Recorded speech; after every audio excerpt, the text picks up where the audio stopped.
Released in late 2012, the iPhone 5 was something special because it represented the end of the Steve Jobs era with iOS 6. It was a great phone at the time, the best iPhone at the time, but what if I told you that it's still the best iPhone today? And before you call me crazy, let me explain. If we're talking purely about how great a phone is for modern use, the iPhone X reigns supreme over all other models. That's the best iPhone, right? It's the newest one. The best iPhone is always the newest. And yeah, I mean, you're right, but I'm looking at this a little bit differently. Hey, how's it going? I'm Josh from 91 Tech, and today we're going to be talking about why the iPhone 5 is what an iPhone should be.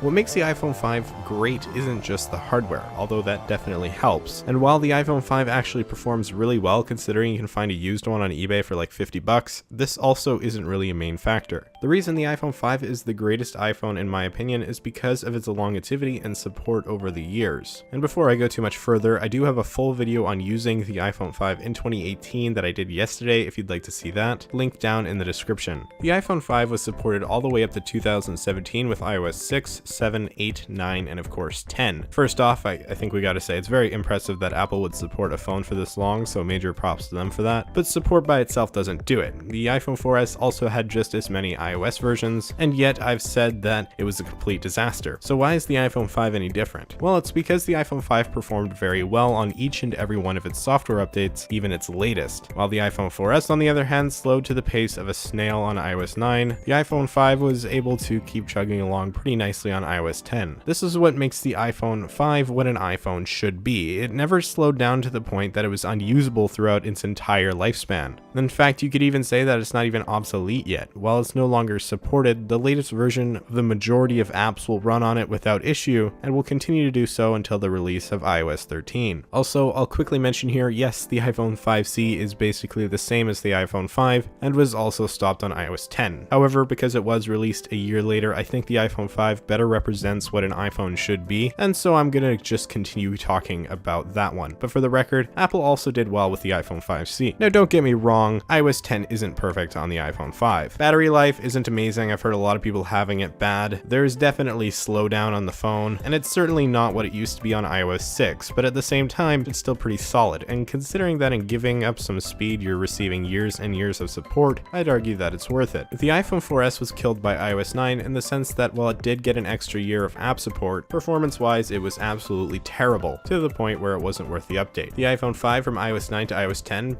resulted in basically no difference speed-wise, and this is what makes it great. iOS 10 ran really well on every single iPhone, and that's something that can't be said by the vast majority of iOS versions. That includes iOS 11. In fact, I think the last version to run so well on all of its phones was iOS 6, ironically. Like the iPhone 5, the iPhone 3GS also ran really well, and it was smooth and just a pleasure to use on iOS 6. And so yeah, it's a bold statement for me to say that the iPhone 5 is the best iPhone simply because it got iOS 10, but it's also so much more than that. Apple screwed up so badly with some of their phones when it came to the end of their life cycle. The iPhone 3G getting iOS 4, the iPhone 4 getting iOS 7 at least to an extent, the iPhone 4S getting iOS 9, but the iPhone 5 getting iOS 10 was for probably the first time other than the 3GS a decent decision that doesn't point to the theory of planned obsolescence, where Apple is purposely slowing down iPhones to push you to buy a new one. The iPhone 5 is totally usable on iOS 10, and that's something amazing. Now again, battery life isn't great, but that is going to vary phone to phone because a lot of these phones have been used heavily over the last 5 years, right? So it's really hard to expect them to perform as well as they would have, 5 years ago. If you replace the battery in your phone, it would probably do a lot better. But let's look at the iPhone 5S because it might be on its latest version of iOS right now with 11. We don't know this for sure. It could very well get iOS 12, but in a lot of ways, I'm kind of hoping it doesn't. The 5S isn't very good on iOS 11. Battery life is terrible for many of its users, and when it comes to speed,